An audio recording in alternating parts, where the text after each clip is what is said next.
when they were called to go against Maduro, they refused to. And so, bottom line, though, is were it not for the Ukraine-Russian war, and where the alternatives to the carbon fuels, and the best is the natural gas, were it not for that, were it not for the LNG and all of those things, President Biden would not have had to pull back on his position. And so he agreed in a high powered delegation, not only to do what I just said, he had done that before, a few months before. In addition, he also agreed that how much millions of dollars in aid or something could be released in something. All those are the indicators. All of these were the indicators of America having to soften its position against Venezuela, because their inflation is being driven by energy, and it certainly is being driven by energy prices in the UK. 11.1% is the inflation rate. So let me just say this to the credit of the Prime Minister, and I have to give him the credit for that. That didn't just happen by chance. That was a long view he took, a game of chess he played, took a risk with it, but he put his he stacked his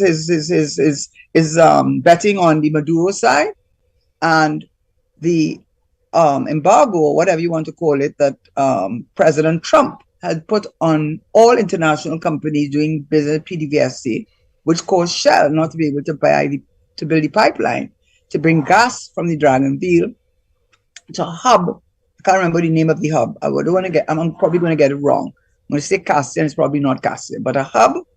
And from that hub, exchange now to the National Gas Company, and that would then go downstream, not just to go to add to the value added, where it's not methanol and urea. Urea is important because of fertilizer and food security being an issue. So what I want to say is that many of the things that the Prime Minister did with regard to getting that far, to get permission for Shell to build that gas pipeline, is extremely important in Trinidad and Tobago, since many of its gas fields are mature gas fields, and then they're looking at what they call stranded gas, which is like, somebody told me, it's like taking a vacuum cleaner and just pulling up all the drops that you can get. And the fact that when they took the deep water rounds, they did not get a good response at that time. So all in all, I believe that with this pro-man issue, which I have my big question marks, that's for another day, but I do believe that the intention is to go down with NAFTA, with Nikwan, go down the value chain, to diversify down the value chain. And now LNG is a big player, and you get a big price of LNG, because LNG, I'm not saying for you so much, Richard, but for your listeners really, LNG, the platforms, I know they built up one in 200 days in Germany, but you have to build not only the platform, but the ship to put the liquefied natural gas, freeze it below minus 200 and something degrees, freeze it, special compartments in these ships, take it where they have to go, do whatever they have to do, put it in the pipelines. So we are winning at LNG. The gas line is going to take some time to build, but Shell is singing a different song. PPTT is singing a different song. And I will give the President and Prime Minister the credit for maneuvering and, taking, in the end of the day, I will give him the credit for whatever positive outcome there is for us, for what they used to call from budget one of call him Imbut, game changers, one of which was the sandals, which fell apart. But this one looks like it's going to happen. And that is a good thing in to give that to the Prime Minister. If you ask me the other question, which I've said enough, but then I will tell you the negative of what I've just said, and which disturbs me greatly about this Prime Minister and this country, and which is tied in with the crime level. But I needed to say that he has to be given that credit, I think, anyhow.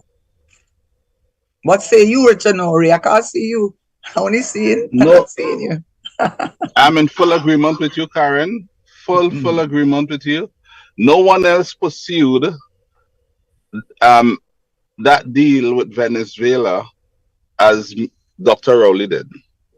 I can't recall any other leader pushing it. There were conversations before, and those conversations were based based on what the listeners would have picked up, my takeaway was they were based more so on potentials.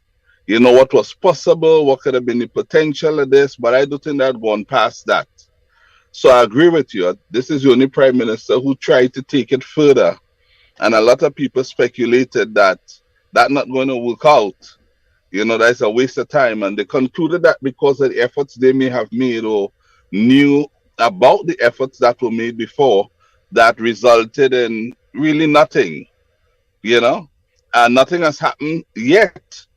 We could say that it appears as though we are on our way to getting something with Venezuela, and we are yet to understand what the direct consequence of that would be to us, Ah, or the ah, indirect consequences.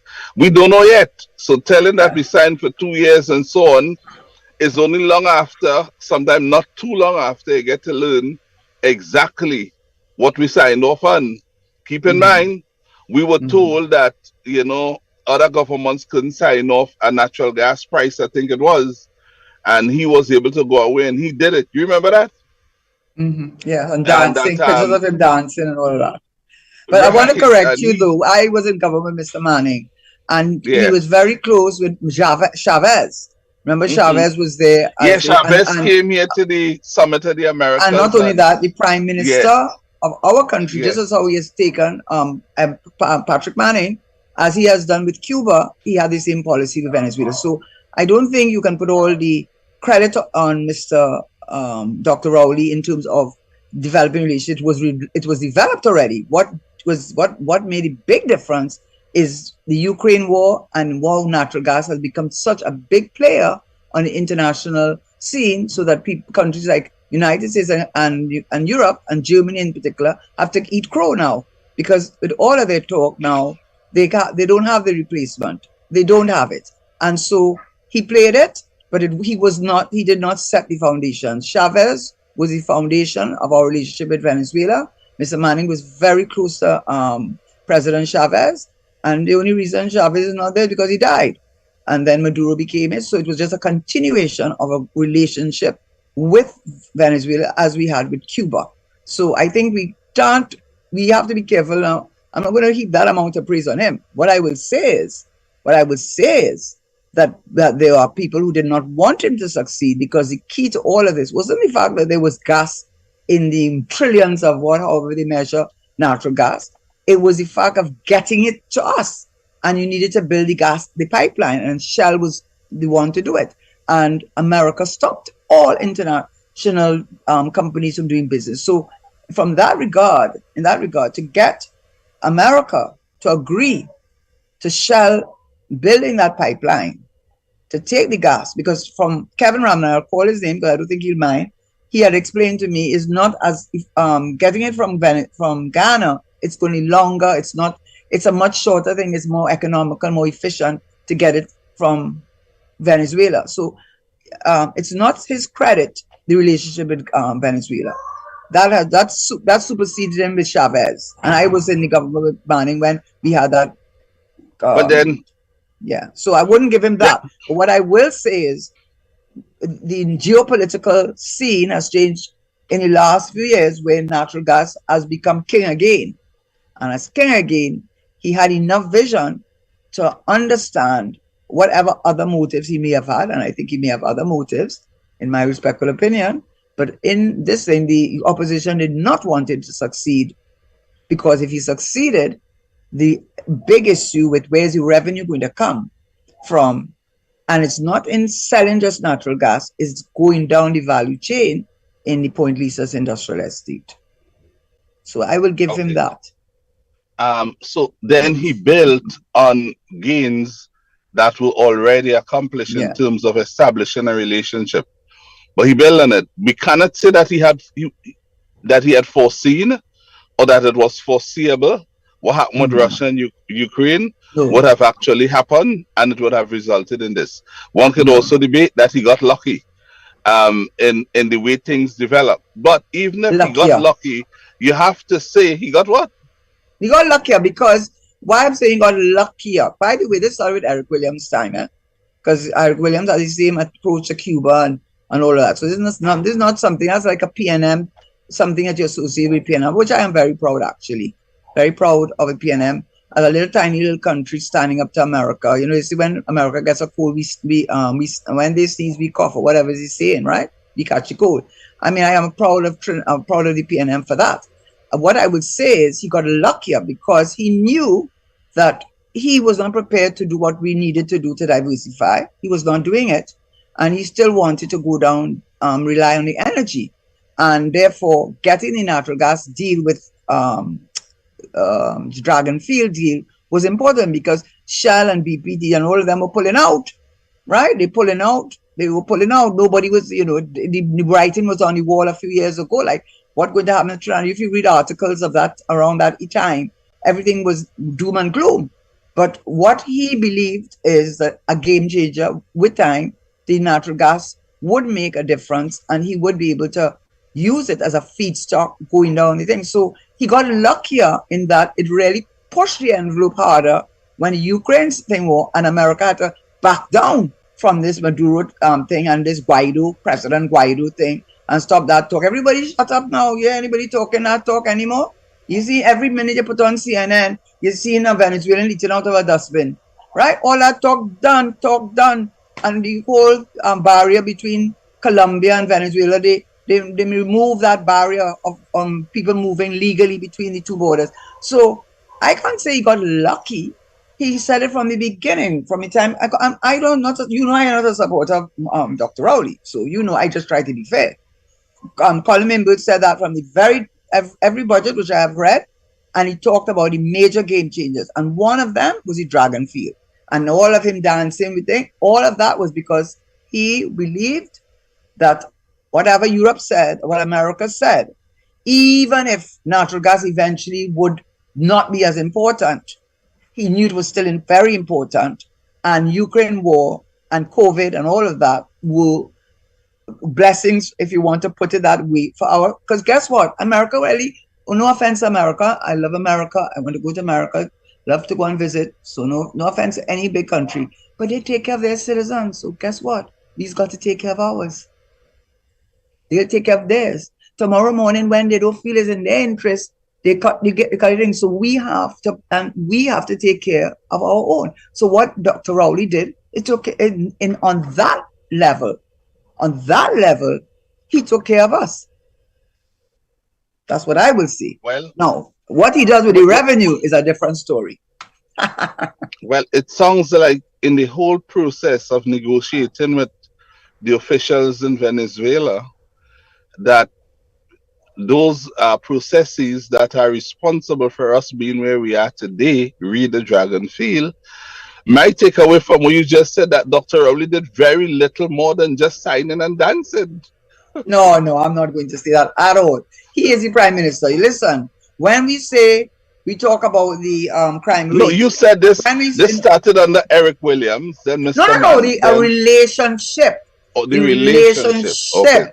That our country, what PNM has always had with Cuba, with Venezuela, we have been, and I mean, that is something to be proud of. No, that's true. We have always been open to these countries. And in spite of the pressure America puts on everybody else. The embargoes and all that, we have always kept a good relationship under the PNM. That's true. Have not bowed to the pressure to not have, and you have to be proud that a little country that had less than 1 million people when Dr. Eric Williams was our prime minister, we have continued with that. Mr. Manning got ill, he went to Cuba for things. The Cuban doctors are here. We have, in spite of all they have done, Trump or everything, we have stood steadfast in our relationship with countries that have been backlisted by nearly every other country. And that has been something that the PNM has been known for. The Eric Williams has been known for. It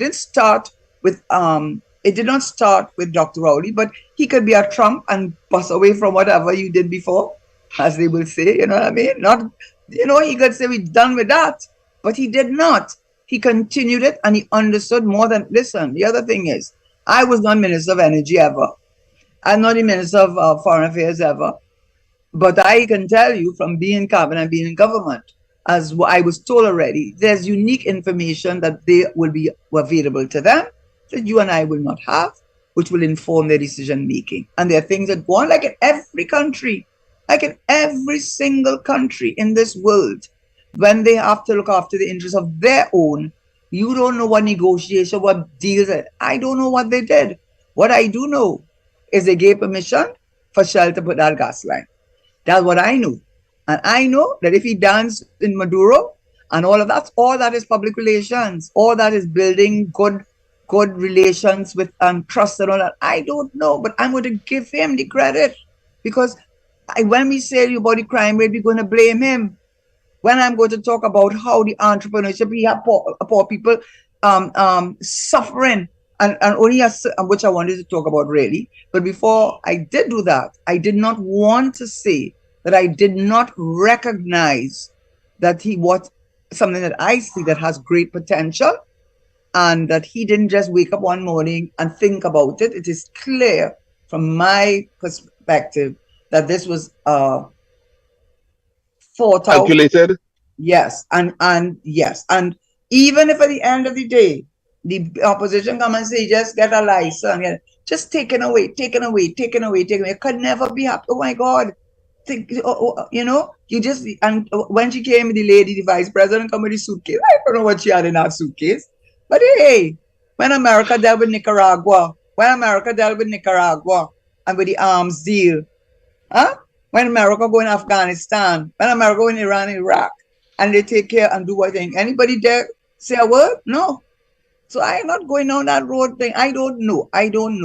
All I know is that I will give him the credit. And now he will probably still, I still don't, I do not regard him. I don't have a high regard for him. But in this area, I will give him his kudos. Well, nothing is absolute. No one is 100% good or bad. So at some point in time, you're going to find something good to say about somebody. You had to dig deep to find something. You found something. Well, could say there would have always been something to find, Karen, and you found this one, and I support it. My takeaway from his role with Venezuela, I honestly think he came out and I think he took a risk. They came in the country. No one was feeling recession in 2015. That's a fact. I think you know that. It's economists who were saying that since 2013 or 14, the country was in a recession, but you had a lot of money movements in the society. The multiply effect was still taking place. People were socializing and spending as much as they could. Life was okay. But the economists and they who were going through the process and looking at the numbers, their data was informing them of something, a very different picture as it relates and as it related to the economic lay of the land back then. So he would have come in and he would have been aware of some of those signals, and what they meant. And they had to take a gamble on certain things. This was one of them. CL Financial, well, let me not say that. That's a different matter. Yeah, but I believe it was in the mix. It was in the mix. For whatever reason. Yeah, and whatever agenda, because they had to do something. But from 2015 to now, Karen, in spite of what we're discussing now, the economy is still flat. But I want to speak to that. I want you to speak to that. People are suffering. Well, let me hold my hand. You go on. I give way. Yeah, I already wanted to talk about that, but in order to talk about that, I had to reconcile what the Prime Minister did, in my view, that was positive. And then I said to myself, yeah, but we get more revenue. But where is that revenue going? Is that going? Because that is a big problem with the country. What we will call the income inequality. There is significant income inequality. And when you read the UN Sustainable Development Goals, one of the biggest challenges that developing countries have, is trying to close that gap. And what this government has done is widen that gap. And one of the things I looked at, which caused me to want to speak about this, is, I went to the CSO to look at their data on unemployment. And they have the definition of unemployment is they give you a specific period of time, as you know. I don't know if it's 3 or 6 months because they didn't actually say it when I at least I didn't see it in the definition I looked at, but it is a specific period. I don't think it's more than 6 months where someone is actually the unemployed, actively looking for work and hasn't gotten a job. So it does not. So after 6 months, you try and try and try, and you can't get a job. You stop trying. But what they say, and our unemployment rate is 5.4%. Now, when I was in government, that was the time when they were talking about the economy overheating, inflation going down a slippery slope of 10%. But that was because it was real employment. You couldn't get a mason, you couldn't get an electrician, you couldn't get. I mean, there were so many cranes in the sky. There was so much foreign direct investment in this country. 2008, I think, was one of the best years. 2009, global financial crisis, but we still were able to come out of it fairly intact. When you look at other countries. But so when they would say about the economy, I would hit back and say, well, we have an unemployment rate of 5%. And economists say that's full employment. Why? Because there are people who will not work, shall not work, cannot work. People who might have a drug history. They may also have been incarcerated. Nobody's going to take a chance with them. And there are a number of reasons why they won't work. But what is CSO said, and that's what I wanted to say, about all this revenue that I don't know who it's trickling down to, because the real test that you, according to even the CSO, they said is the labor force participation. That is the proportion of the country's working age population actually engaged in labor, either by looking for work or being employed. And they say, well, the reason why that is important, it is because it is your labor force that is going to produce the goods and the services that produce your GDP, the wealth of your country. So they say the more of your labor is in participating in the economy, the stronger your economy would be because it's producing and so on. You know what our labor force participation rate is? 55%. You know what Barbados' own is? 72%. Then I went and looked at other countries. Germany, 79%. Switzerland, 83%. Colombia, 63%. Bolivia, 77%. Grenada, 72.4%. Jamaica, 64.4%. So what is that saying to you? What is that saying to you?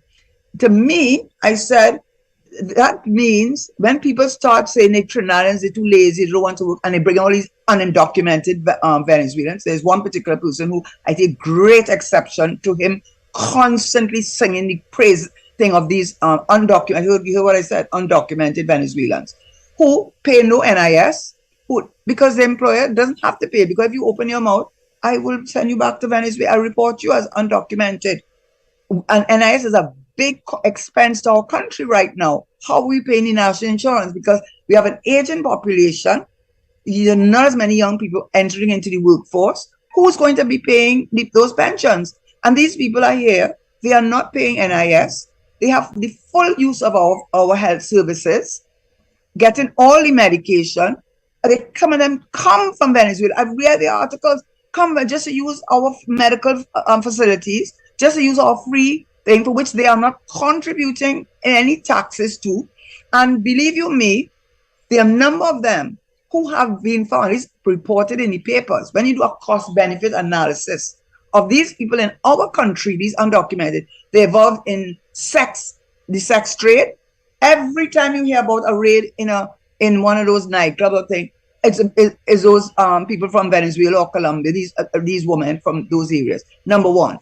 When you hear about shooting, how could such a small group of people come into a country and be able to be involved with guns, with shooting, with crime? You come in our country, you're not paying NIS, and don't tell me we have to help out immigrants. Excuse me, we were a colony. England should do that, because England colonized a whole set of people. So they need to take them former colonies and bring them there. When after World War II, and they had a Marshall Plan and the Windrush thing, they brought these people from Morocco, that is the French, and all these people. There's former colonies, even they were still maybe under the colonial master, but they didn't bring them there because millions of the men had died during World War II. So they didn't bring these people there as a favor to Europe. They did it because they needed the labor. In Trinidad of 1.4 million, we don't need them. Look at how few of our people are participating in our economy. Why is that? Why doesn't the Prime Minister and others who talk the Venezuelan, talk the Venezuelan, talk the Venezuelan, talk the cheap labor, why don't you find a way to take that revenue to create entrepreneurs out of these boys that you have on CPEP and URP? Why don't you do something about that? Because the reality is that these the Venezuelans come here, and by the way, it goes right back down to the crime, because it's said, I am not saying it, they say it, that when they bring the drugs out of Colombia and Venezuela, exchange of drugs for guns. The commissioner of police himself said 83% of the murders committed were committed with unlicensed firearms. Gary Griffith in 2019 said about the relationship with the drug cartels in Venezuela and here. Venezuela is not a CARICOM country. Venezuela is not an English-speaking country. Venezuela is not part of it's not a former colony of Britain. We do not have that relationship with Venezuela. So why are we allowing so many of these undocumented Venezuelans in our country? Our prime minister what is the problem is, I am afraid that when he start getting that revenue, instead of using the revenue to take these young boys and young men and young women out of CPEP and URP, let's make for work programs and create entrepreneurs. I'm afraid he's not going to do that because he hasn't done it yet. What you see instead, which is somebody just, I wouldn't call, I won't be specific because I don't want to get myself in trouble. But anybody, so I'm not even going to say where, I'm not even going to say what the product is, I'm not even going to say who is it. But what I'm going to say to you is, some people have to own everything. Everything they must own. You must own nothing. You must own nothing. They must own it. How you could compete with the rich people, because the Prime Minister said, the rich get richer. Yeah, I have nonsense. The trickle-down economy, which I will stop and to explain that, a chance to interject, to explain why the trickle-down economics, the rich getting richer, is a fallacy and doesn't work. But the Prime Minister insulting the intelligence, our intelligence, and telling us, what is the thing? Let them get richer. That is why, instead of you taking the revenue you're going to be getting from this, take it and take these young men and women out of URP. Take them out of CPEP. But you know what is happening? If the poor boys want to say they want to have a little agro industry, you think, what, they build a glass house, them with the money could build a 200-acre glass house. They want to put up solar panels, they can only put up 2, they can put 100 solar panels. You can't compete with them. Whatever you try to do, you can never do it if they want to do it. And like they want to do everything. And you know what that means? I read Ralph Maraj's article. Dr. Roger Hossain says the food inflation in this country between 2015 to now is 48%. Minimum wage, 48% between 2015. That's how much more we're paying for food. Your minimum wage, those little boys are walking around with shirt and tie and feeling important because they're working for I don't know who, right? And feeling they biggity dance because they have on a shirt and tie and they're working for the man, working for next to nothing money, can't even afford to pay gas to put in a car if they own a 2004 car, right? Or some for a used car, right? They can't come out of their poverty because there's no way to get out of their poverty. And guess what? The government not giving a helping hand.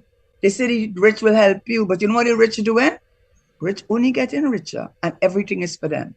And you, as the Prime Minister of this former colony, made up of people who were either indentured or enslaved, you were given, this is not America, this is not Canada, this is not Europe, this is our little country, and you given that opportunity, privilege to take us to another level, to create income equality, to close the gap, to help these young men and women out of poverty, become entrepreneurs in their right. And your answer is the rich will get richer and it will trickle down. It doesn't trickle down, and everything they must own. And guess what else? not only must they own everything, they own everybody. Because when you poor you saying, okay, I'm going to try and open up a business, when you try to go and get a certificate, health certificate, or whatever you need, I just said, I don't know, huh? I don't know any health inspector or anybody. I'm just saying that. But whatever is required to open up the business, they will ring you going around and around in circles. The whole year pass, and every time you go, like you forget you're supposed to pass some money because the country has become so corrupt. That's what has trickled down. You know what has trickled down, Mr. Prime Minister? The corruption in this country. That's why you don't want to pass the Procurement Act. You don't want to pass the Procurement Act because if they have a procurement regulator, those who are benefiting now can't come with a half-cocked design and not finished. And then when they start the project, they say, no, we need change orders. We need to make changes. The design not finished. And nobody there to oversee them. Or, and so on. You don't. You in other words, they like you like it just so. So what I am saying in the end is I am happy that we have this access and opportunity for revenue. But based on how this prime minister has acted, he does not seem to understand that he's the prime minister of 1.4 million people. He does not seem to understand that his role is not to help the rich get richer. They can do it on their own. They don't need your help. They do not need your help. The ones who need your help, you're not helping them. What you're doing is telling them that they don't have a father in the house. What you're telling them is, I don't know, the values or whatever it is you don't have, or education, but you cannot compete. And you know that, Mr. Prime Minister, that if CPEP can never compete with the money they can make otherwise. So you are the father of the nation now. Well, Eric Williams was the first father, but for all intents and purposes, you are our father of the nation. And you have a lot of children. You don't only have one child, you know. You don't only have the golden child, you know. It's all that we have, right? And all that we, maybe two of us you can't help because we shall not work, so we have to help you out, like in any family. But the rest of the 9 or 10 or 8 or whatever, I'm making it too personal because I have come from a big family. What you're supposed to be doing, let me see how I can help you to come out and start a business. But Mr. Prime Minister, if I try to start a business, you see the golden child come in and start and be, I can't compete. This is not United America with 50 states, you know. This is a little country. So when they decide that they're going into that business, I can't go in because they're controlling it. They crowd me out. And I have to stay at the bottom. And I can't feed my children. Because the same people who are the golden children are the ones who importing all the food in this country. But if they want importing the food, that I cannot afford to buy. So I gave him his thing and I took it back away. Because he has done nothing. And the CSO has said the more important, by the way, even just to be clear too, when you take the unemployment rate now, I didn't think in my time, but it includes social programs. So when you talk about unemployment rate, you know what they included? CPEP programs and URP programs. So if you take them out, the percentage might be higher. But the real thing is, why are so many able-bodied, because they're not talking about the ones, they're not talking about 1.4 million, you know, they're talking about the people who are in working age. Why are they not working? Because you know what? By the time they pay taxi to go to this job that is paying minimum wage, they can't even buy food. So you know what? They don't worry to work because it doesn't make sense. They can't afford. They literally cannot afford to work. So you know what they do? They take a little CPAP and some other work on the side. Some other work that they cannot take. While the golden child keeps on feeding and getting all the benefits of this country, of which you are the father. You are the delinquent father, and a father that shows favoritism for God knows why. You must know why. But when we put you there, we did not put you there to take care of the golden child. We put you there to take care of all of us. And from that regard, you have failed abysmally. And you are an embarrassment to this country. And personally, as a former minister, in Ghana, you are embarrassment as a former cabinet minister and a member of the PNM. That's what I wanted to see. And thank you for letting me say it. Good afternoon, Ruben.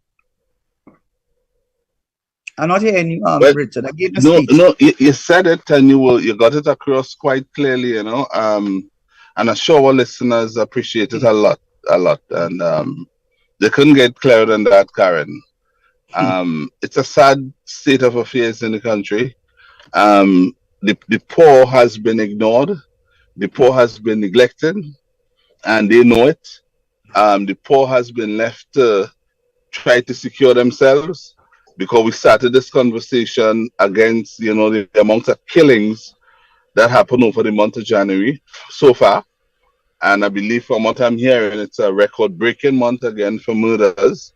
Last year, they racked up a new record, they created one, and now they look like they created another record for the amount of murders in 1 month. And that is really, really, I mean, come on, that is so distasteful. Anybody who wishes to defend that really need to check themselves out.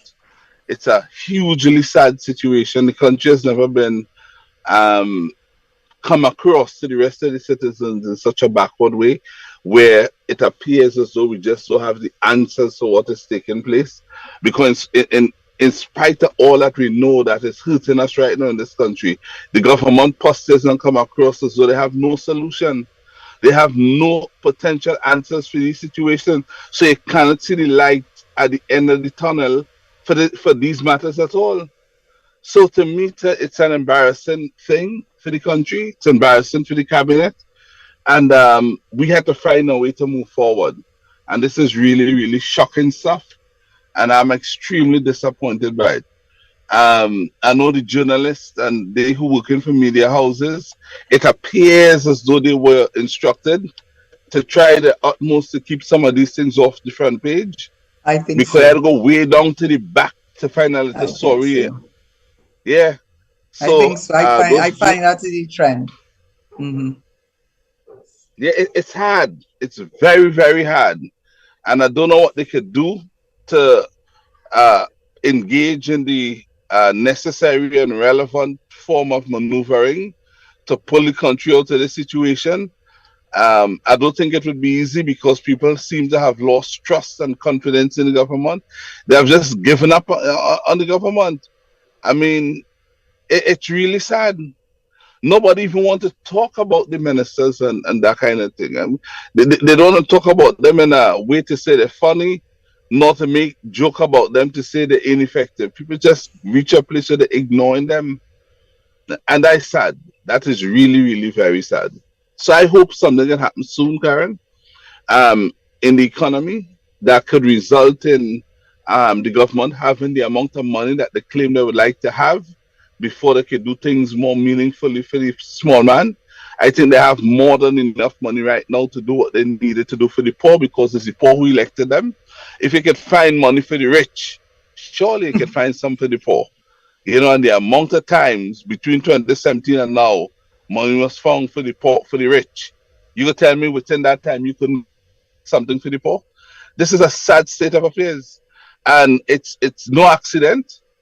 And the deliberateness of what we are witnessing, to me, has become more obvious than ever before. Everyone should know, and that is sad, very, very sad. I just want to, having said and having given the prime minister, the kudos for what I think the potential revenue that the country will get if all goes well. I've said what it doesn't really make a difference. It's like a father who has a business and the business is doing very well. And he has how many children? 8, 9 children. We are the children. And he's saying, okay, good, now I have a chance now to help. Okay, you, I can help. Right? They one or two you can help. But now I can help the rest of you to pull out yourself. You don't really need my help. You're doing fine already, so let me help you. But instead of doing that, I don't have that confidence. And what makes me say that? Because the Prime Minister is quoted as saying that what's wrong with the rich getting richer? Because if the rich get richer, then we'll all benefit. And that's why I wanted to speak a little bit about that. Because I may not be an economist. So the fact that I know so much about economics, I know that the Prime Minister, he knows even more because he has the top economists with whom to consult. I consult. So what I wanted to speak to is really that statement, which gives me a feeling that the prime minister's lack of inaction is not just inadvertence. No, it's deliberate. Because for you to say what's wrong with the rich getting richer, then we'll all benefit. That sounds good in theory, and in fact, it was tried out by Ronald Reagan, George Bush, and Margaret Thatcher. And that is the theory trickle-down economics, that eventually they do well, their businesses do better, they hire more workers, create more high-quality jobs, you get a job, and so it goes, and you spend in the economy, and the economy all grows, because what you're looking at is growth. You're trying to grow the economy, right? Because sometimes some of the inflation is what they call exogenous to you. Like in England, a lot of their inflation is exogenous, meaning it is not caused by anything in England. It's caused by the energy prices with the war and so on. In our case, so what do you try to do? You try to grow the economy. But coming back to the Prime Minister's statement about basically saying the golden child should be given more gold. That's what it's saying. And you might get a little bit of, I don't know what you'll call the metal you'll get, but maybe you'll get a little brass. That might, and say thank you to Jesus. But what I know, he knows it can't be true, because Ronald Reagan, when he was president, they call it the Friedman, the Chicago boys, Milton Friedman School, which was the idea of deregulation, removing the high taxes from the wealthy. If you did that, then they free up the money, they'd invest more, and everybody, the banks would lend more, and all would be good with the world. And that was the theory. Well, guess what happened with their theory? Yes, he cut corporation tax for the highest level, from 70% to 28%. He did that. But guess what he did at the same time? At the same time, he increased government spending by 2.5%. Not only that, the federal debt, went from 997 billion to $2.85 trillion in 8 years. Massive government expenditure. So what they have said is it the trickle down? Was it trickle down, or was it the massive government expenditure that allowed the economy to do fairly well? Not the removing of the tax, reducing the taxes. In fact, what happened is a lot of jobs went outside of America. So the people in America, you remember, this is what Trump has been trying to do, bring back all the manufacturing jobs back to America. That was the time when they were sending it out to China and India and so on. George Bush came now, and he continued that same thing. And you know what happened when he tried that trickle-down economics theory by cutting taxes for the rich? The unemployment level rose by 6%. And then Thatcher, when she tried it too, the unemployment rate went up to 23%, and inflation fell. But you know why? Because the unemployment level was so high. So the bottom line to what I have said there, and the IMF has also come out and said that it has rejected the trickle-down theory of economics. It does not increase the income share of the poor and middle class. In fact, it's the opposite that happens. So when our prime minister insults our intelligence, yes, the ones of us who may be a little educated and maybe went to school, because, it is the PNM that open up opportunities for education in a very big way, starting more particularly, I have to say, under Patrick Manning with UTT, and I did a lot. I think our current president spoke to what she did when she was Minister of Tertiary Education.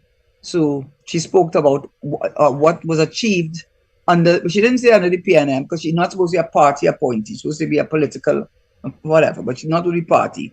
But when she was there on the platform as Minister of Tertiary Education, she did talk about the achievements of the PNM party, of which she's a member, and now the president of our country, of the achievements in education.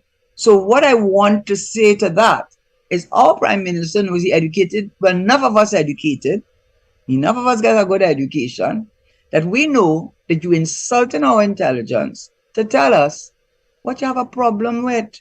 If the rich get richer, ain't you going to get there? No. They tell you it doesn't work. And guess what happens when the rich getting richer? All they want to do is get richer. And when you're trying to start a little business, they come in to see what you're doing in the business, and they have the money you can't even begin to have, and the connections you can't even begin to have, and crowd you out, and you can't start the business. You can't start the business. You gotta stay right down at the bottom. It's not because you don't want to come out at the bottom. You can't. They don't have space for you. They take up all the oxygen in the room is theirs. You could take some carbon dioxide, but all the oxygen is theirs. And guess who's feeding them that oxygen? The Prime Minister. Because he cannot disassociate himself with what is going on. And why you think that goes back to the crime? Why do you have high crime in this country? There are people who do not have a living wage, who cannot feed their families. Look, I went to a supermarket, I won't call the name. I went another place on the weekend. And when I went in there, I won't call the name, because if I even gave you better idea, you would know, you would be able to determine what place it was. But it's a very, very popular place. Just leave it like that, eating place. And I went there at lunchtime. There was nobody in there. And no curbside, hardly about 3 or 4 curbside. And I asked the young lady, what happened today? Nobody's coming in. People don't have money to spend. Maybe they costume. But I went to another supermarket, and someone said, somebody that works there. So I don't want to know which supermarket and where I went. Okay, but because there was nobody in the supermarket at the end of the month. I did not say anything, The person said to me, nobody coming in shopping, nobody coming shopping, He said, as a matter of fact, people losing their work. People, they downsizing. Why? Because the golden child is not downsizing. The golden child is making plenty money, and everything must be for the golden child. And you must put on the shirt, put on your tie, and say, thank you, Jesus. You have a job, even if it's paying you next to nothing. You cannot mind your children. And anytime you want to come out of that poverty that you seem to be entrenched in, the Prime Minister says, let the rich get richer, you will benefit. That's what your Prime Minister, that's the father telling his children that. Well, I tell him he need to leave the home. I tell him, I say, Daddy, it's time for you to pack up your bags and leave the home, because you see that Terry is not working. You see too many of us suffering. And I can see your favorite child, like he getting richer and richer. And anytime I try to pull myself out of my poverty and make something like that, he coming and grabbing it too. And Daddy, you're not doing nothing about that. You're just letting that happen. How you letting that happen? I not your child? I not your child too? I not there. Didn't I support you, Daddy? I must support you more than them. But like you have your favorites. And like your favorites alone must get everything. I can't even try to get something. And you're telling me, don't worry, don't get something. Keep quiet.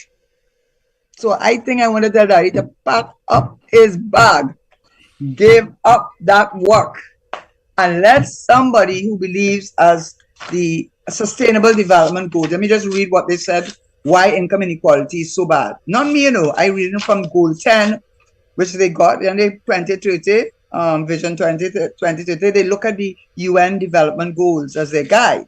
And they tell you why income inequality is so bad. Because it prevents sustainable development. You might get development in the short, but long term, because what is happening is your lower and your middle class are disappearing, because their purchasing power is being eroded by the cost of living and the cost of food. The salaries are not going up. And every time they try to make something and become businessmen themselves, open a little business and start a business, that one grabbing it up. And you can't get in. You gotta stay in your corner. You understand? And your father overseeing that and turning a blind eye and pretending you don't see, you're not seeing that.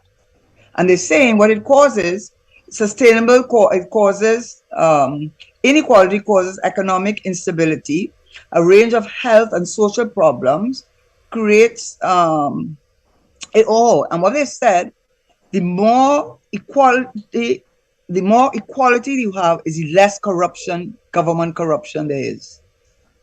So less. That is what they've studied and said, because so whatever revenue we get from the dragon field, I am sorry to tell you that you see the man who has nothing now, he will continue to have nothing, because they must have everything. And your prime minister, the father, our father right now, proverbially taking care of his children, only wants to take care of one or two of us, and the rest of us must suffer. And whilst we're suffering, we must kill out each other. Because I am so frustrated. I have no money, and maybe somebody, and I decide to start up my own business.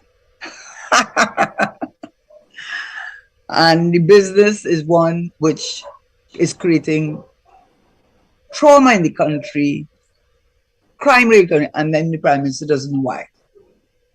Yeah. He doesn't know. He has no idea. He has no idea why. So I think, Prime Minister, you know I'm talking the truth. And you know a lot of Trinidadians think what I'm saying. Yes. And can I just say this one example? When we asked them why they wanted, when we were doing the voting for the internal elections, and no warning before, no warning at all before, they'd say, now you have to put, when you come as number 25 on their list, as on the EBC list, is their list, and you come as number 25, and they scratch out number 25, Mary Jane. You know who Mary Jane is. But when Mary Jane does that, they want to stamp 25 on my ballot ticket. Because what you able to do, you able to see, I told you, Mary, you better vote for me, you know.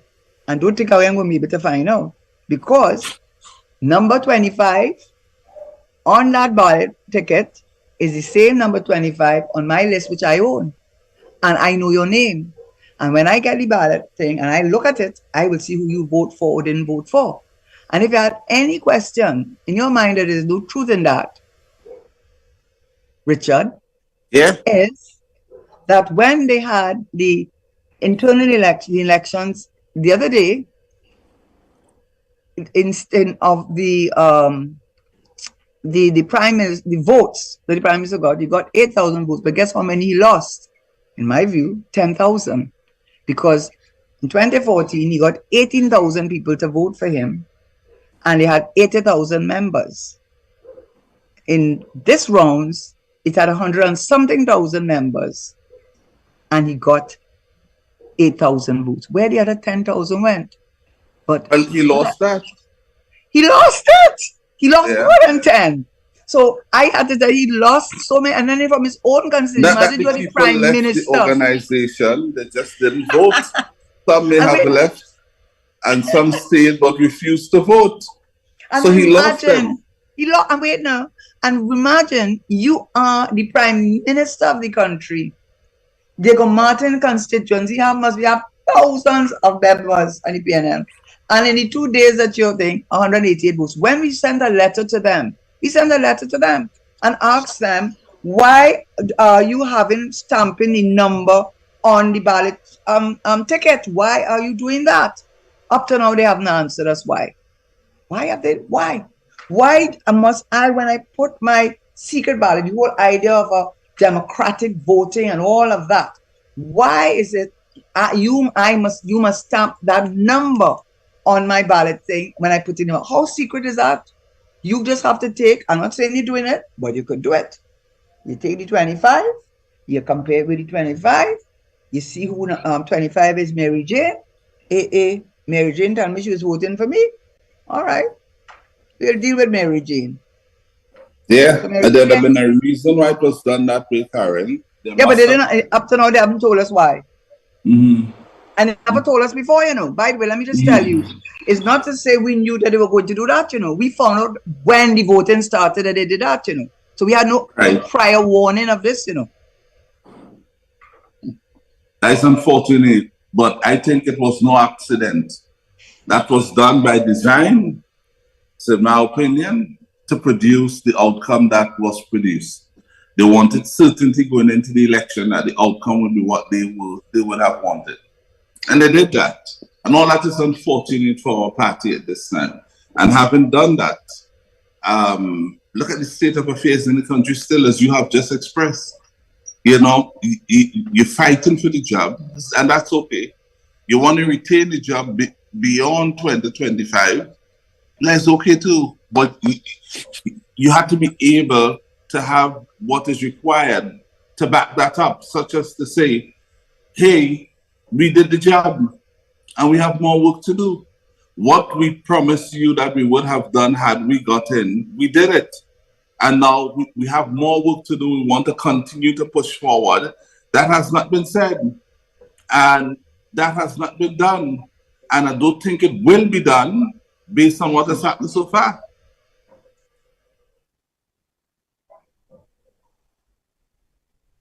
Absolutely.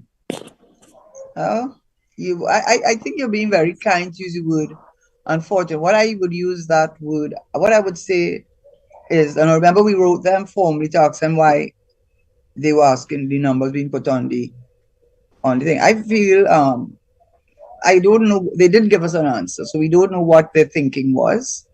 So it's left us to try to figure out what it was. But what it says to me is the very reason why the challenge occurred in the first place, where there was a feeling that they and it's shown in the results of the thing that so many 10,000 less people voted. That's 10,000 people stayed home. More people that voted for you stayed home and did not vote for you. And even though the numbers are this, and now I'm not telling you something, you get licks in Tobago. You get licks in Tobago. And when it comes to the local government election, you're using rules not to have it when it was supposed to happen. Because it is saying to you, which you know, but I don't know why you continue along that path. But you continue along, but what it says is that is why people did not vote. Because if I were to use that 25, the stamp on the balloting, and you have given no explanation, we asked Mr. Roberts, a very nice man, to give us an explanation.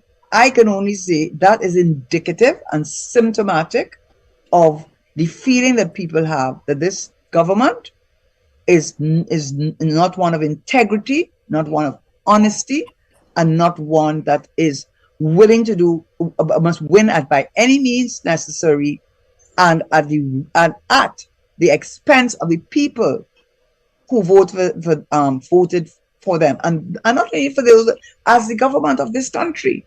That is what it says to me, and it's a very sad reflection. Now I do not know what the answer is.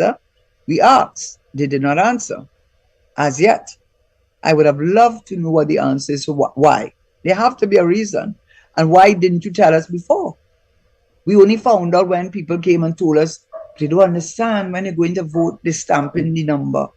That whatever, if they came in as number 10, they stamp in 10 on it. And why they don't understand why? They're afraid because they say this, but then you will know who I vote for. And I know 10,000 less people voted for you. A minimum. 10,000 more than voted for you did not vote for you. Now, I'm not telling you something. It's telling you something. The people are not happy. They are not happy with it. But you know what? They are afraid. They're afraid of you. I'm afraid of you. I tell you the truth. I'm afraid of you. But they're not happy. And I am afraid too, because what it says too, I said this to someone, Richard also named really said, I said, I don't have any proof because I do not interact with members of the cabinet. I don't think it's fair to them to do that to them. I don't think it's right. So I don't do that. But if I had to take a guess, I would say at least half of them don't want him there at all. About a quarter of them don't want him there, but they afraid him. Well, all of them afraid him, except the ones on the inner circle. Well, they're not afraid of him. They're all happy together. But the rest of them, they quiet. But if they could quietly think, they're afraid. These are afraid of him, do not want him, or both. That's what I think. And I'm free to have that opinion of his government. because hardly any of them is talk. It's only about 3 or 4 of them have a voice, and The they rest, talking just like, and they talking just like him, rough, hard, and disrespectful. Like they went to the same school. They went to a little school and say, okay, this is how you have to talk to people, and this is how you must behave, because like they all talk in the same way, and they all behave in the same way. So they all went to zoo, but the rest of them, not a peep coming out of their mouth. Frightened well, to talk. the strategy could be to sung aggressively, and people would interpret that to mean you know what you're doing and you are passionate about what you're doing, and they will think you're working hard. Because the next side to that, that could be the positive side for them that they're trying to communicate through attempting to come across aggressively. But it is also to cover up ineffective performance, Karen. They don't know It's what also to happening. intimidate too. That Very too. intimidating. It's very, very But it intimidating. would be intimidating when they come I be across afraid. aggressively, because once people become intimidated, what would happen to them? They They won't shut put up. they shut up there, and then you They get your shut way. up. And you Yeah, they get your shut way. up. Yeah, They yeah. shut up because you know what will happen? I either put you on a back bench, or if you're not an MP, I tell you adios amigo.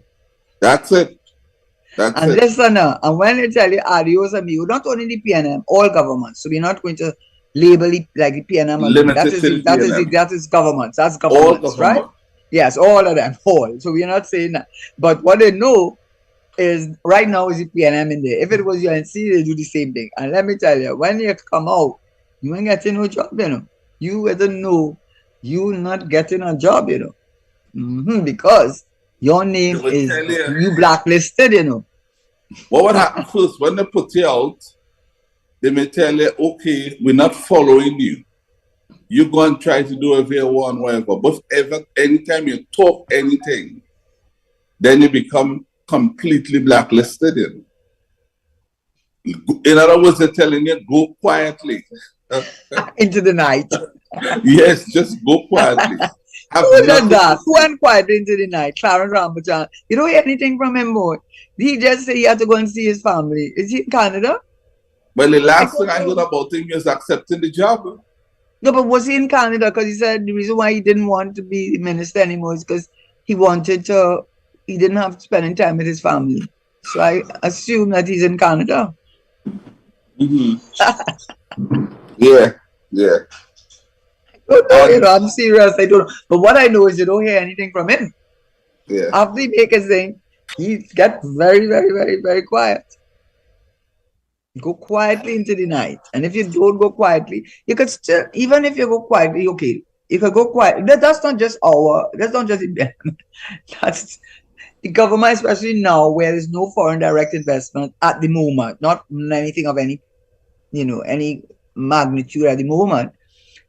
The driver of the economy and creating of whether you work in a law firm, a construction firm, or an accounting firm, you're providing materials and hardware, whatever, all things. Let us just put it this way. Let's put it this way. If they find out you going and working with that law firm, or you working with that construction firm, that construction firm is not to get any work, Oh, you have him working with you? Nah. Guys said contract going, and if they can't do that, you ain't getting the next one. Yeah, and then they have to tell him, I say, I'm sorry, boy. That's how it Yeah, is. they're That's how now. business is. I can't keep it here because Yeah. they hear you're working for me and they will say, no work. And that is not just, I say all will do that. So understand I'm saying that. I'm not saying, No, but I believe that. I believe that. yeah. I believe that. That's the way they operate. They say we in charge. If you try to oppose or challenge that, trouble for you. But I find that is so wrong. That's very Demonstrating wrong. that we in charge. That's very wrong. But you know where the one area in terms of employment that was always considered sacrosanct and not subject to that historically, traditionally, not only in Trinidad, I think all over the world, is going into the university. People always felt academia was a safe haven for people, so that a lot of people who have come out of the university, like Dr. Watson, Dr. Suraj Rambachan, Dr. Botuari, I mean, a lot of people who have had been in the university, they more or less, I don't think the policy has been, when it comes to academia, that they generally it extends to academia. In America, it's the same thing. Remember the guy, you know, not him calling me guy, the person with Bill Clinton who went after him? Oh my God, went after him like nobody's business, wanted to sink him. And at the end of the day, when he was not successful, I can't remember his name. Who's that? Ken Starr? Yes, he went into academia. That's what they do. They go when they can go there, because generally speaking, academia is a safe haven for former politicians. You know, that they tend not to, I mean, historically interfere, at least as far as I know. They might let you be dean. I don't know if they do or not. I have no basis for that at all. But generally speaking, I think that they do not really interfere with you if you go down the thing of academia. So in my case, I didn't take that chance. So I didn't feel I could have got a job here. So I went to the Faculty of Law in Barbados, where, and anyway, there was only one Faculty of Law at the time, which was in Barbados at the time, because none of the other faculties had 3 years, had reached 3 years, and you need to have a 3-year program before you could establish your faculty. So when we lost, I knew I wasn't going to get a job here. I wasn't going to find out. I was pretty sure I wasn't going to, and I wasn't going to put anybody that I knew in that position to say, I'm sorry, I can't take you. You know, I wasn't going to do that. So I went Barbados and I worked in academia, because there was the Faculty of Law was in Barbados.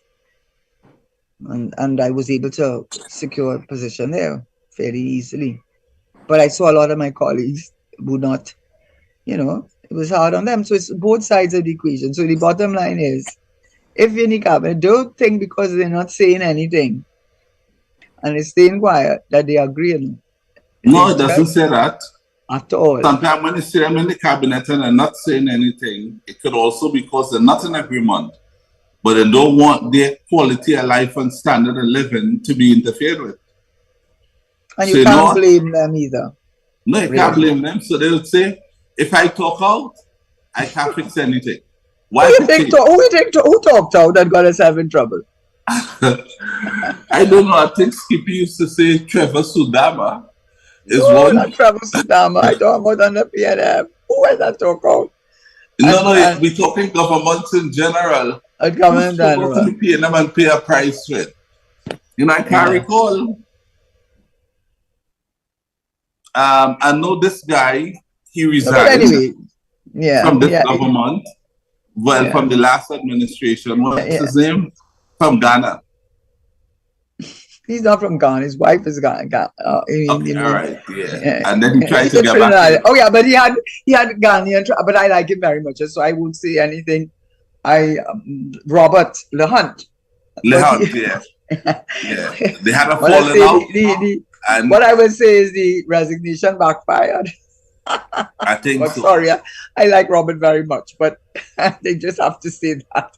You know, it didn't go as it thought, but you know. I can't say that. I don't like it when they come from wherever they come from. LeHunt wasn't too known to this country to try to take the stand that he did. It doesn't mean that if he felt strongly about it. You were in the cabinet when he took his, and you know all that went on. You don't know all the No, what I'm talking about. You don't know that. LeHunt wasn't around as you were, as I have been, and others, and he came from wherever he came from, and got into the cabinet. The Prime Minister went Ghana with him. Who said he didn't want him? How you know the Prime Minister didn't ask him to come in? And why, when he had dual citizenship? That's the point. I'm assuming he was asked. That's when they can get in, you know. The Prime Minister to ask him. You can have to invite you. It's all what do you call his parties? All inclusive. You can't come in like that, you know. Yeah. No. That's the Prime Minister's call. Forget it. You know most people outside would like to get it, but which is his right. Yeah, sure. So that this is the point I'm making. It appeared to me that we don't know what would have happened behind the scene. But Exactly. onlookers would have interpreted it to mean he got in easily from how it looked. He came from wherever he came from and he got in. He was no, he was a no, don't say it just like that. He was Republic Bank. He was the head CEO of all Republic Banks in Barbados. He was also on the board of Republic Bank for several years. And when he was in Barbados, because I was in Barbados, now I didn't know him well at all, so I'm not saying this based on any personal interaction that he shared at all with me. But what I did hear was he was very, very successful in the turnaround of the bank in Barbados. He did a very, very good job. And then they brought him back to Trinidad, and he was on the board of directors of Republic Bank here. And so he came with his he came with more qualifications than many of them who have been, who are, and who will be in government. Karen, what I'm saying is, tell me his history with trying to build a party. He has always been, from my understanding, and this is my understanding, he has always been a PNM. Very, very, very. I don't want to go. I will not be able to give details of that, but I do know that has always been a very strong supporter of the PNM and of the party. I don't know if in any formal position, but not everybody can have a formal position. But I will say that he is not, in as much as I understand it to be so, he is not he now come and he now want to jump in the thing. That is not so. That would not be so. That is not. And in fact, when he was in Noray, because he had such a good relationship with his constituency, and the constituency, they led him to believe, and so did he, and so he believed that when time to give support for him to go up as a member of parliament for that constituency, that it was a shoe-in. Little did he know what all politics, not our party, every politics. You learn a lesson. And what happened was the prime minister had to come and, I understand, came and visited constituency. After they said, no, we only want Robert Hunt. And apparently he did a very good job. He was very well, like he's from South. He's from, I think, from that area. And he was well known and well respected and well liked. And that is why the constituency stood up against the prime minister originally and said that they wanted nobody else but Robert Hunt. That is the chairperson. The constituency stood up against him. They stood up not once, they stood up twice. Every time they say, come with somebody new, they came with him. And then the prime minister went and visited them. And when the prime minister went and visited them, everybody got suddenly got what do you call it, when they have a moment of clarity. They had a moment of clarity and said, we got to drop Robert. And they would have been told that he will not be accepted. And why? Based on how, because they what wanted transpired. It well, don't make sense. But could I tell you why somebody might not be one? No, I'm not saying that is so, because I don't have any.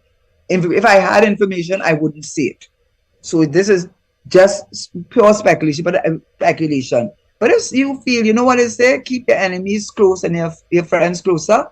When you are in politics, what is something is the head that carries that something the crown. You know, in other words, I think he's the head that wears the crown. Right. There we go. And it may be, I do not know. I do not know. I do not know. I genuinely do not know.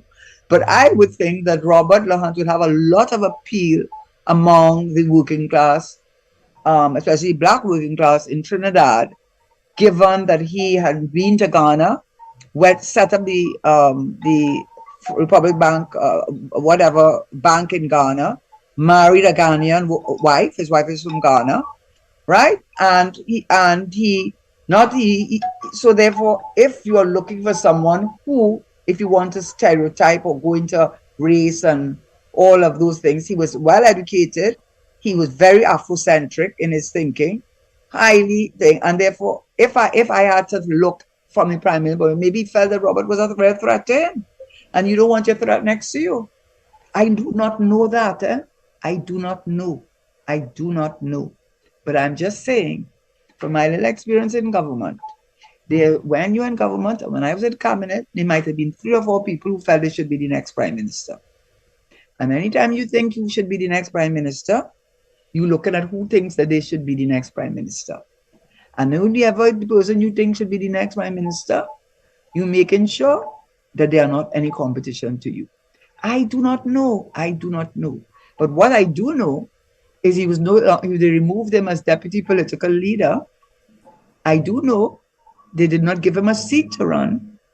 If you don't have a seat to run, you can never become the prime minister, because the requirement is you must be a member of parliament to become a member of House of Representatives. And unless he goes and changes, and he can't be the leader of another party, the only party he had a chance of leading is the PNM.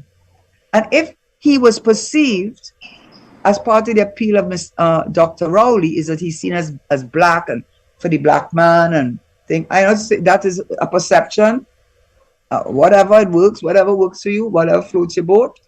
If that was part of Dr. Rowley's perceived appeal to the rank and file of the PNM, it certainly would not apply to Colin Imbert. It certainly will not apply to Stuart Young. It certainly will not apply to Faris Al-Rawi, which would be I think would be the contenders at the top of the totem pole, but it could apply to Robert LaHunt. And Robert LaHunt may have had aspirations to be prime minister. And Robert LaHunt may have been in a good position and say, well, look, he have all of these qualifications. On top of that, the man like Africa, gone Africa, he marry Africa. What you want more than that?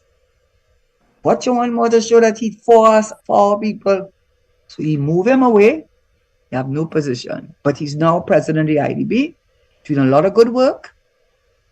Bigging up Trinidad. I'm sure Trinidad could maybe get loans, so maybe he will get himself back in there. I do not know.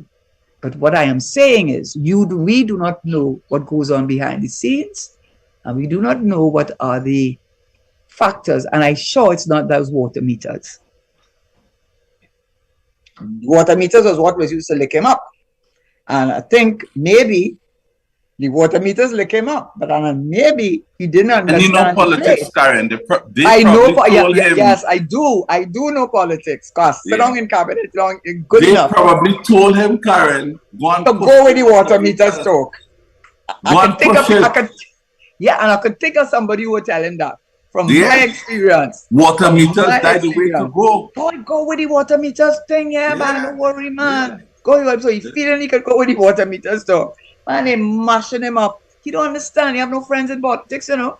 And when you see, maybe he fighting the prime minister, like he wants to go mano with the prime minister over water meters, and he must feel that the prime minister, because you remember the prime minister went Ghana? He is the one get the president of Ghana to invite the prime minister, and the prime minister and his wife went Ghana and put on African clothes and dance African thing. I remember Ghana was the first African country to get independence.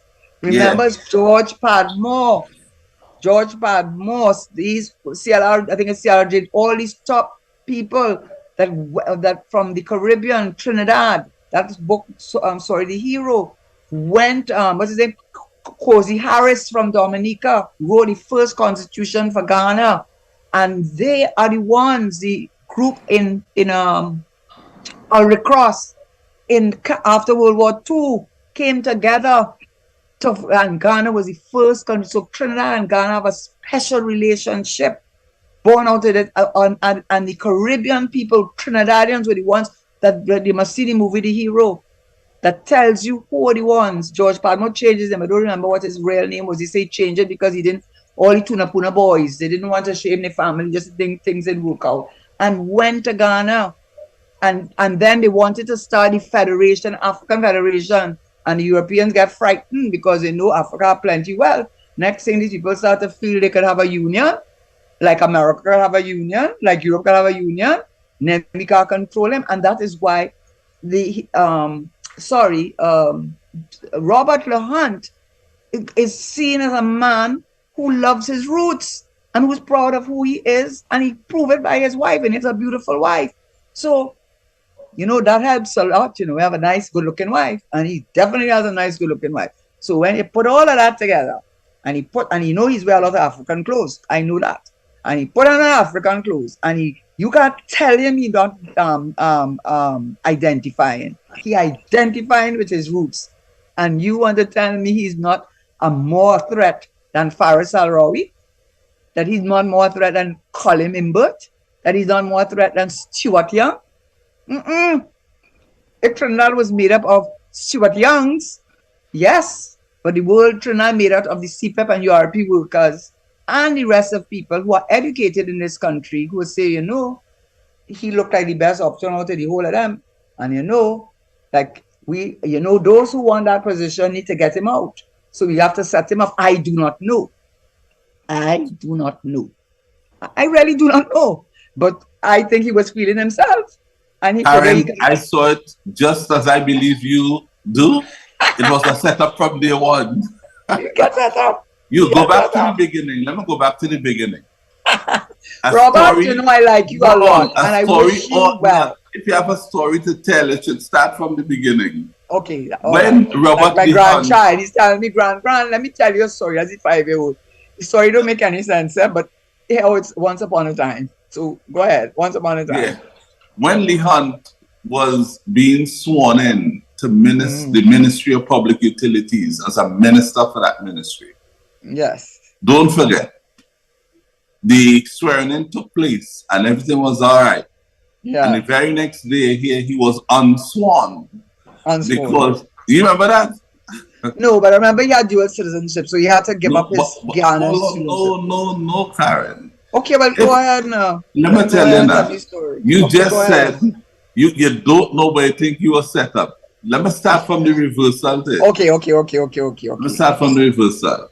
I saw that as a setup too. It didn't have to be. I saw it as a setup. Yeah. Okay. We had gone through the Gypsy and Chaitan matter with dual citizenship that went to court, all that. Yes, I remember that. So we all knew about that. You lead it. That's true. You bring in a man. You would want to check to make sure that cleared.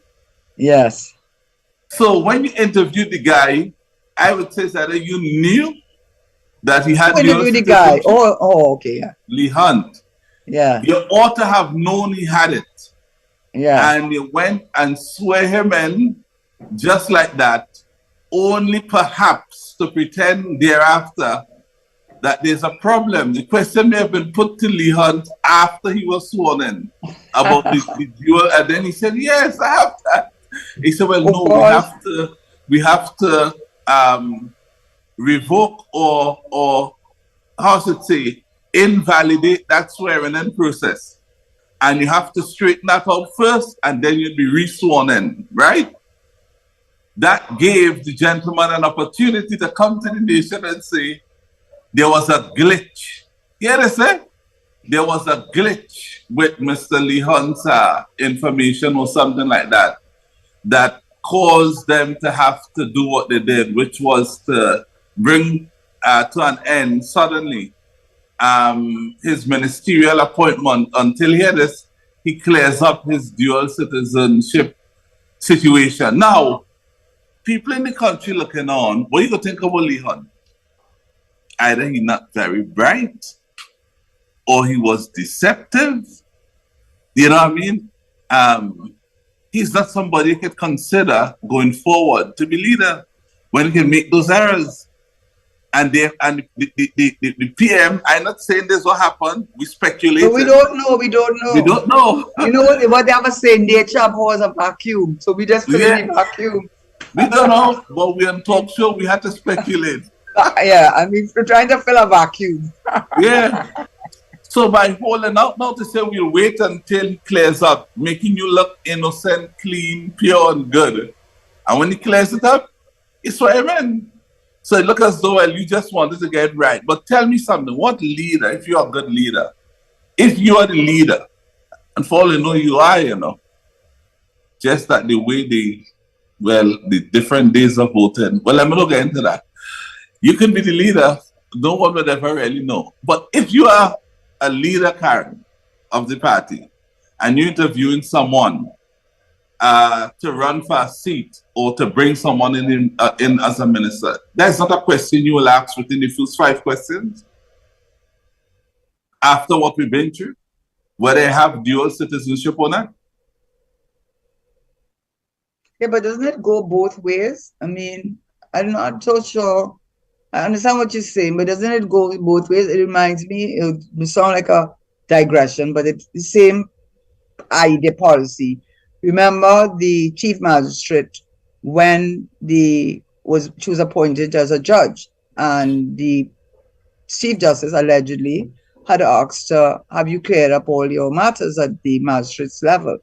And she answered that she had.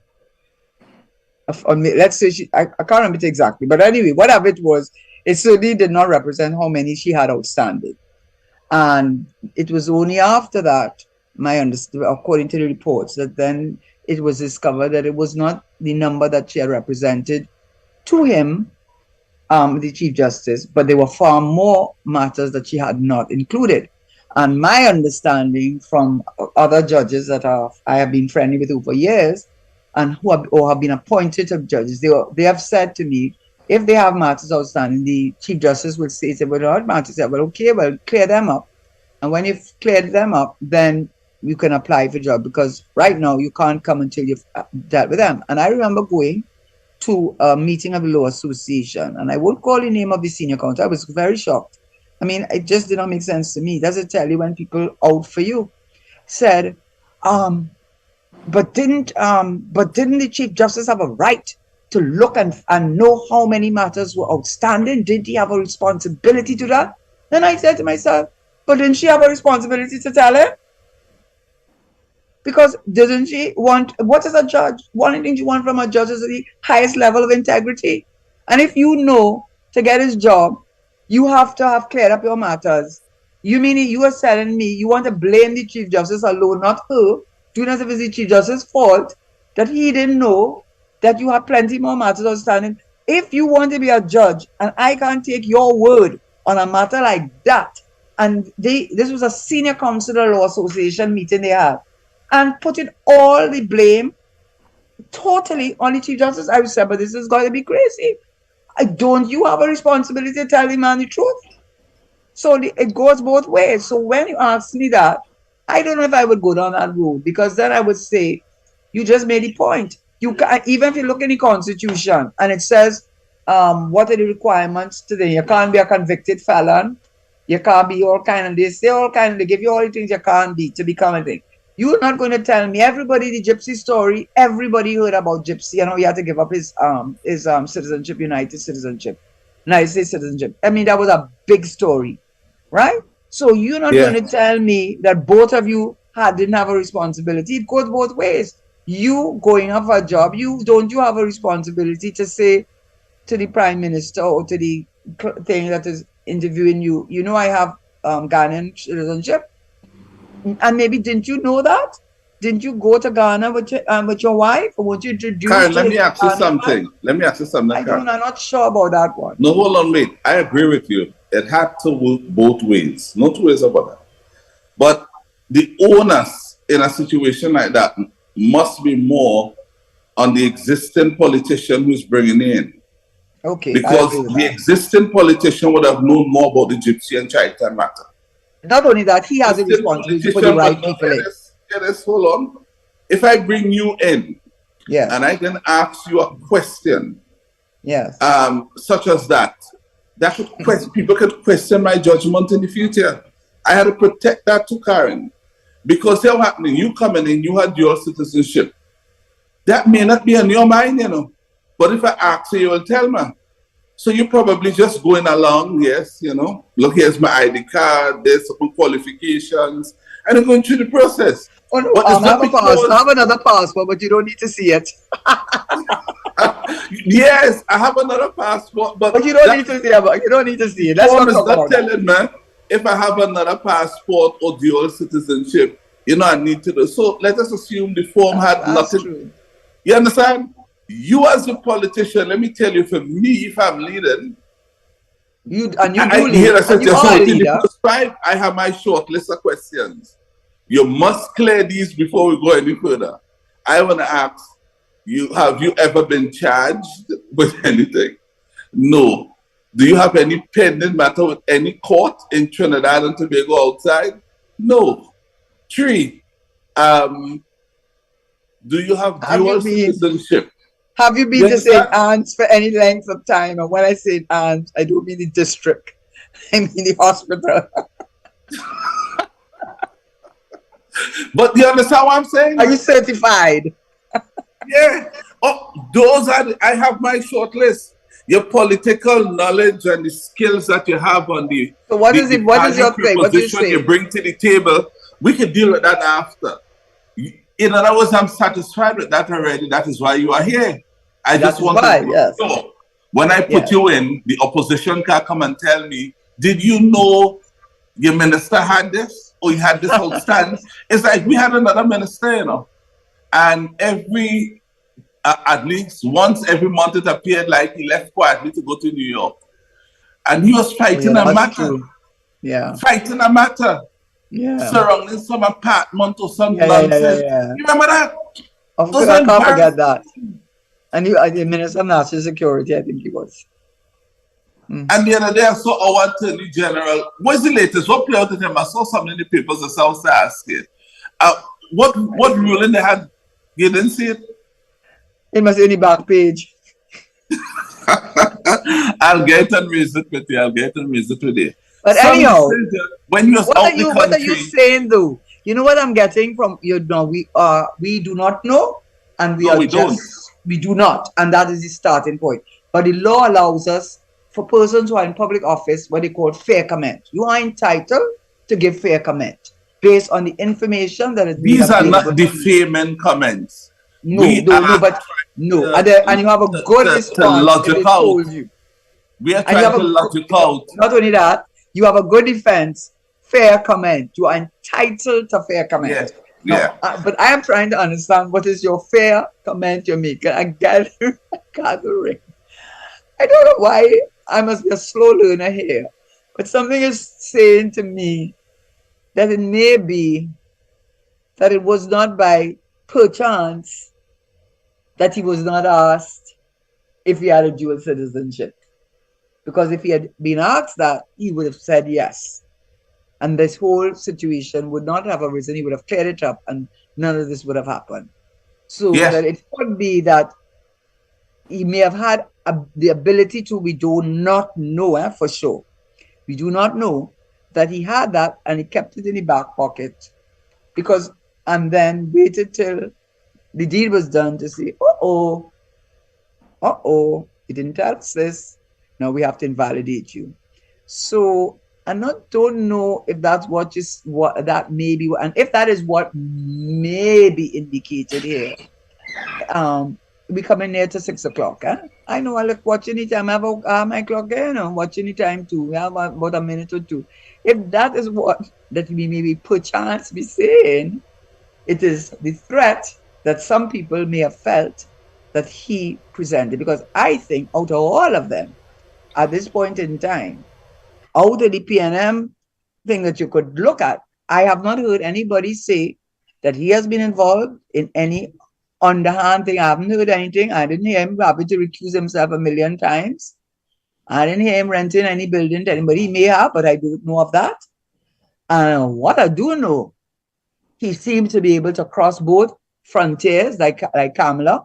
She could both frontiers he could cross and be authentic to the one that matters the most to the PNM. And he has the wife to go along with it. Don't underestimate, Melania was a great help to Trump. And I think Sharon Rowley was a great help to Dr. Rowley. And I think his wife, I don't know if you've ever seen her, but she's a very attractive woman.